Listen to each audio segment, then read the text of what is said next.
ගෝදම්බ රොටියකින් Rolls එකක් හදාගන්න හැටි තමයි අද කියලා දෙන්නේ. රෝල්ස් හදන ක්‍රම ගොඩක් තියෙනවා. ඒකෙන් එක ක්‍රමයක් තමයි මේක. ඉතින් ඔයාලා channel එකට අලුත් නම් subscribe කරලා නැත්නම් subscribe කරලා එකතු වෙන්න. ඒ වගේම ඔයාලත් මේ විදියට අපි කියලා දෙන කෑම හදලා ඒ වගේ රසවත් බව කොහොමද කියලා අපිට කමෙන්ට් කරන්න. එහෙනම් අපි වීඩියෝ එකට ගිහිල්ලා බලමු කොහොමද හදාගන්නේ කියලා. අපිට මේ රෝල්ස් එක හදාගන්න ඕන මේ විදියට හදාගත්ත ගෝදම්බ රොටි. මේව හදාගන්න හැටි වීඩියෝ එකක් දාලා තියෙනවා. බැලුවේ නැති අය බලන්න. ඊට පස්සේ තඹගත් අලගෙඩි 3ක් තියෙන්නේ මේ පොඩි කරලා තියෙන්නේ. ඊට පස්සේ මාළු එකක්. මේ මාළු එක තම්බලා ගොරක ලුණු දාලා තම්බලා ওই විදිහට චූටි වෙන්න කුඩු කරගෙන තියෙන්නේ. ඔයාලට මාළු වෙනුවට සැමන් පාවිච්චි කරන්නත් පුළුවන්. එහෙම නැත්නම් වෙජිටේරියන් කෙනෙක් නම් මාළු දාන්න නැතුව අනිත් දේවල් එකතු කරගෙන හදන්න පුළුවන්. ඊට පස්සේ අපිට මේ ටික දවට ගන්න බැටර් එක හදාගන්න පාන් පිටි අඩු කෝප්ප කාලක් විතර අරන් තියෙනවා. ඒකට අමතරව අය ඕන ලුණු කොළ. ඔයාලට ලුණු කොළ නැත්නම් ලුණු ගෙඩියක් කපා ගන්නත් පුළුවන් හීන් වෙන්න. එහෙම නැත්නම් ලිප්ස් පාවිච්චි කරන්නත් පුළුවන් පොඩිපට කපාගෙන. ඊට පස්සේ ලුණු ගම් මිරිස් ඕන රස අනුව. දෙහි ගෙඩියකුත් ඕන. ඔයාලට සැරට ගොඩක් කැමති නම් මිරිස් කරලක් හරි කොච්චි කරලක් හරි සැර එන විදියට දේවල් එකතු කරගන්න පුළුවන්. ඊට පස්සේ පාන් කුඩු අරන් තියෙනවා මේක දවට ගන්න. ඊට පස්සේ අපිට වතුර ටිකක් ඕන බැටර් එක හදාගන්න බැද ගන්න පොල් තෙල් ඕන. ওই ටික තමයි අපිට ඕන වෙන්නේ. මුලින්ම අපේ රෝල්ස් එකේ පිරවුම හදාගන්න ඕන. ඒකට තාච්චියක් ලිපේ තියලා තෙල් චුට්ටක් දාගන්න ඕනේ. දැන් අපේ තෙල් එක රත් වෙලා තියෙන්නේ. අපි මේ ලුණු ටික දාගමු.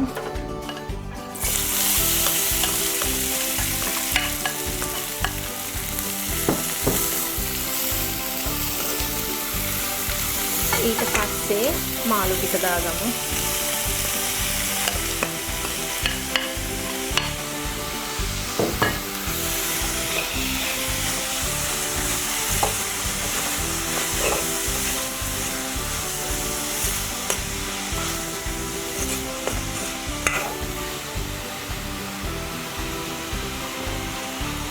ඊට පස්සේ අපි ගම්මිරිස් කුඩු ලුණු එකතු කරගමු.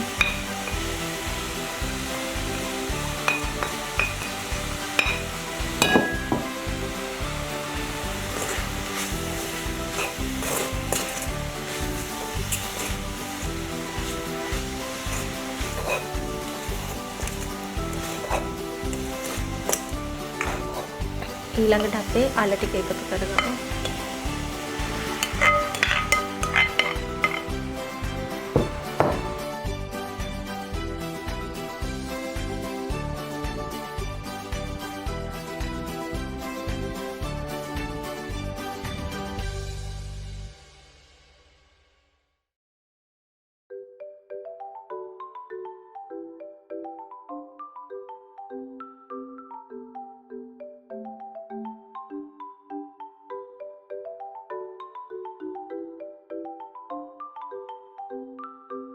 දැන් අපි කලවම් කරගෙන ඉවරයි.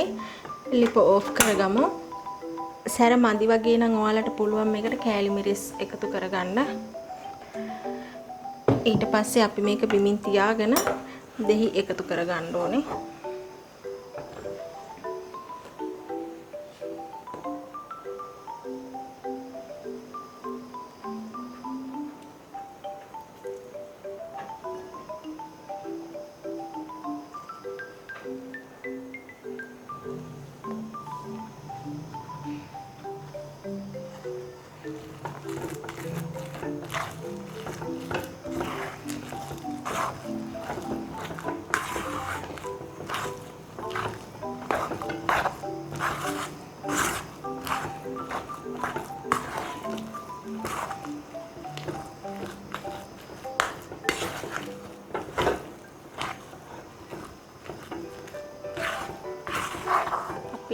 රෝල්ස් එක තවට ගන්න මේ තැවරුම හදාගමු.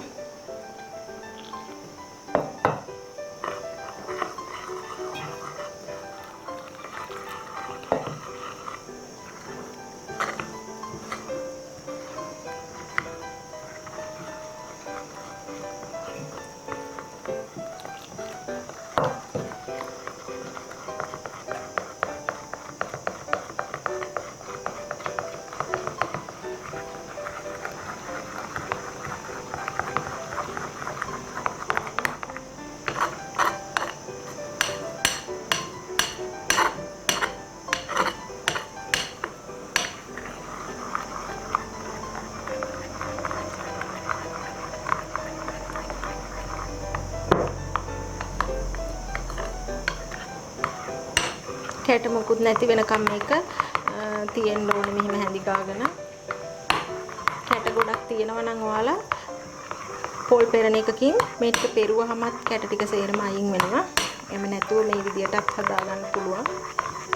දැන් අපි රොටියට මේ විදියට අපේ ගෝතම්බ රොටිය තියාගෙන අපේ හදාගත්ත මිශ්‍රණය මැදට තියා ගන්න ඕනේ. මේ මැදින් නෙමෙයි තියන්නේ චුට්ටක් මේ කෙරවලට වෙන්න තමයි තියාගන්නේ. මේ විදිහට මහා ගොඩක් ඕනේ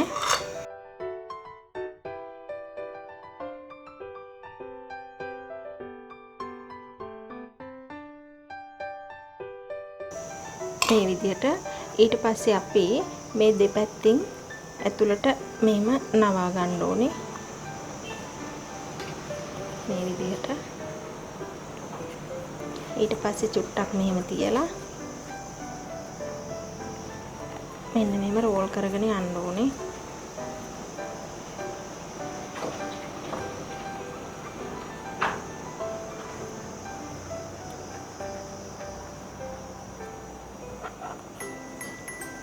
මෙන්න මේ විදිහට.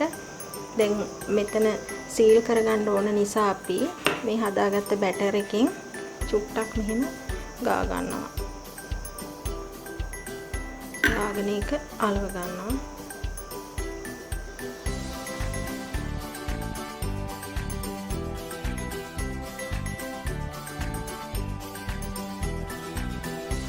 ඊට පස්සේ අපි තව එකක් අරගෙන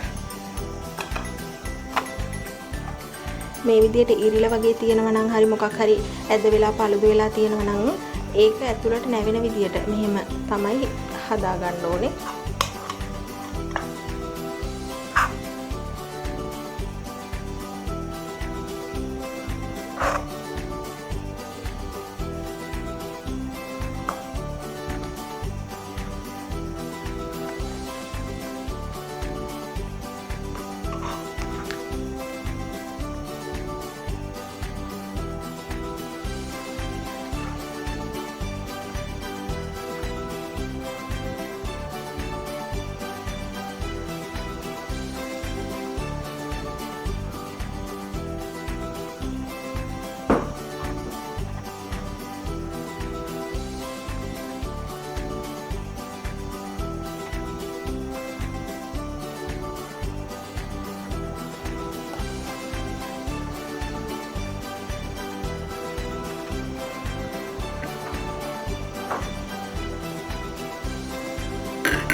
මේ විදියට තියා ගන්න ඕනේ.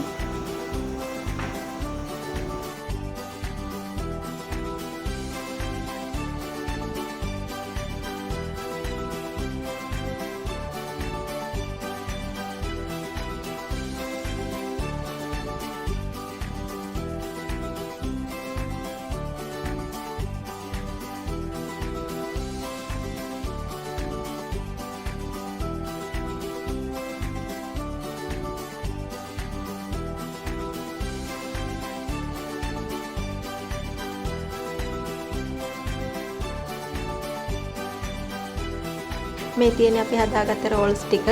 දැන් අපි මේ ටික පාන් කුඩු වල තවර ගන්නත් ඕනේ. පාන් පිටි එකේ තවර ගන්නත් ඕනේ. මේ අපි අලවගත්ත එකත් ඇලවිලා තියෙන්නේ හොඳට. මේ විදියට අපි පාන් පිටි බැටර් එකට දාගෙන මේ විදියට පොඟව ගන්න ඕනේ. හැමතැනම ගා ගන්න ඕනේ පාන් පිටි.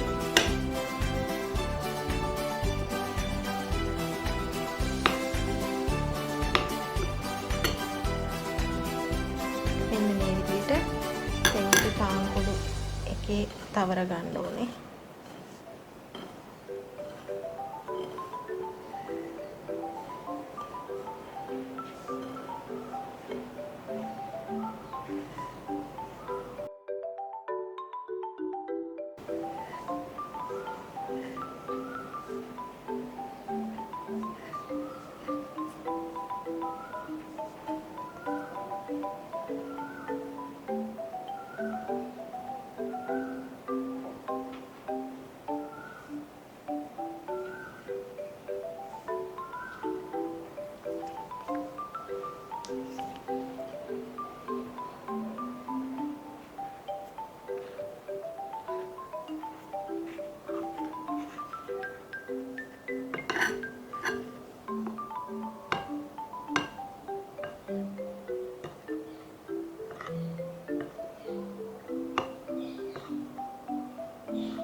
මෙන්න අපි හදාගත්ත රෝල්ස් ටික.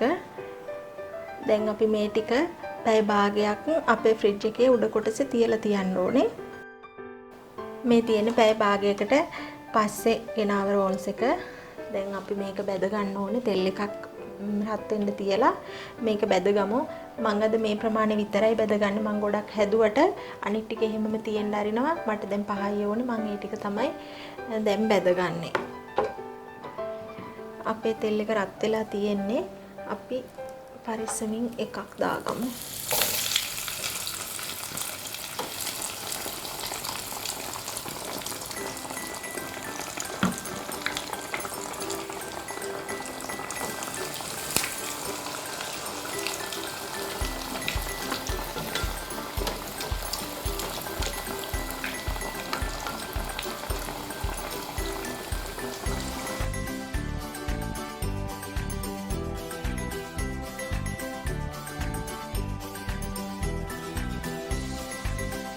මේක දාලා ටික වෙලාවක් යනකම් හොලවන්න එපා. මේ විදිහටම තියෙන්න අරින්න ඕනේ.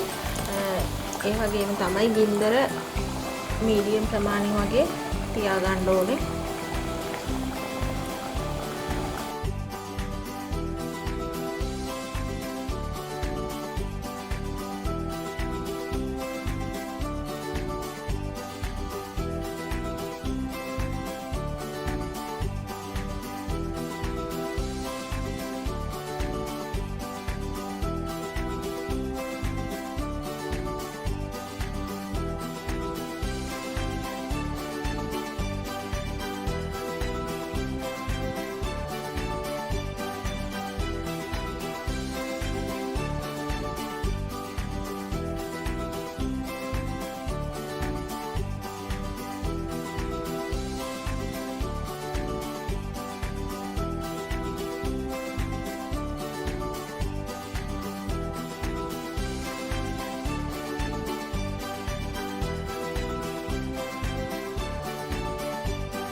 දැන් බැදිලා ඇති මේක.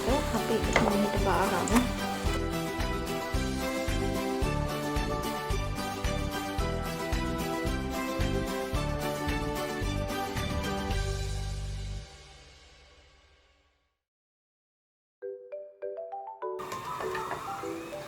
ඔන්න අපේ රෝල්ස් ටික අපි බැදගෙන ඉවරයි. ඉතින් මේ වගේ තවත් කෑමකින් ආයෙ හමු වෙමු.